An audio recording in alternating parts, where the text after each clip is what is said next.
కొంతకాలానికి నువ్వు నాకు ఎందుకు రోజు సేవ చేస్తున్నావు అని భగవంతుడు డైరెక్ట్ గా ఒకరోజు అడుగుతాడు లాస్ట్ లో.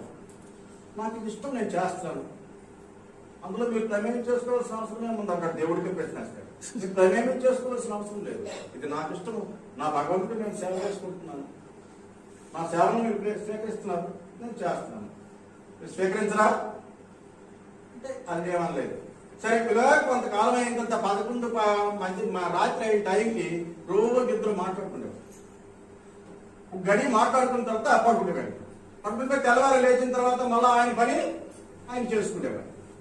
అయితే ఈయన కొంతకాలం అయ్యేసరికి ఏమైంది, చాలా దేనావస్థకి, పిల్లలు కూడా, భార్య పూర్తిగా చనిపోయే స్టేజ్కి వచ్చింది. పిల్లలు కూడా అందరూ కూడా కొద్దిగా సమస్యల్లో ఉన్నారు. నా కర్మఫలం ఏమైంది ఇలా ఉన్నది అనుకుని అతను చాలా బాధపడేవాడు. కర్మఫలం ఏముంది ఇలా ఉందని. అయితే ఏదో ఒక విధంగా మొత్తం మీద అన్ని సర్దుకున్న తర్వాత అన్ని అయిపోయి అన్ని ఒక గుడ్డుకు చేరిపోయిన తర్వాత దేవుడికి ఉద్దేశం చేశాడు. ఇప్పుడు అసలు కథ వచ్చింది. ఇలా జరుగుతూ ఉండగా ఒక రోజు ఏమైంది,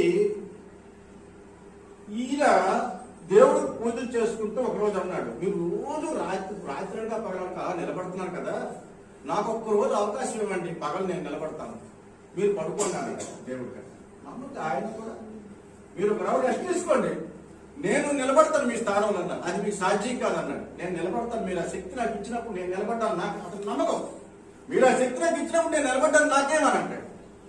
సరే, కానీ ఆ రోజంతా ఏం జరిగిందో బయటకు చెప్పకూడదు. నేను రెస్ట్ తీసుకుంటాను, నువ్వు నిలబడ్డానికి అవకాశం ఇస్తాను, నీకు ఆ శక్తి నేను ప్రసాదిస్తాను, కానీ ఆ రోజు ఏం జరిగిందో బయటకు ఎవరికి చెప్పదు. రెండో మాటను వాడకుండా అలా చూస్తూ ఉండు, వ్యాఖ్యానించకండి. దానికి ఒప్పుకుంటాడు. ఒప్పుకున్న తర్వాత ఏమైంది, ఆయన రెస్ట్ తీసుకుంటాడు. ఈయన ప్రతిమ అక్కడ నిలబడుతుంది, దేవుని తలకు రూపమే. కానీ ఆ రోజు పగలంతా కూడా మరి పని కాదు, బయటికి ఆ నారాయణ రూపంలో ఉంటాడు ఆయన. భగవంతుడు రెస్ట్ తీసుకున్నాడు. ఇంతట్లో రోజు దర్శనానికి వస్తున్నారు జనాలు. ఒక ఆయన పేదింటి ఒక ఆయన ఉంటాడు, అది బాగా నిరుపేద. ఆ నిరుపేద ఆయన ఏం చేస్తాడంటే, ఇక్కడి కష్టాలతో రోజు వచ్చినా దేవుడిని మాత్రం స్మరించుకుంటూ, భగవంతుడా నాకేంటి కర్మ, ఈ రోజుల్లో కాదమ్మా, 10 కోట్ల ఉండేవి కాదమ్మా, చాలా ఇబ్బందులు కలిగినటువంటి రాజుల చుట్టూ ఉన్నారు, ఆ సైన్యంలో ఉన్నారే కానీ పేద ప్రజలు ఇంకా కట్టెలు కొట్టుకోవడం, అమ్ముకోవడం ఇవే ఉండేవి.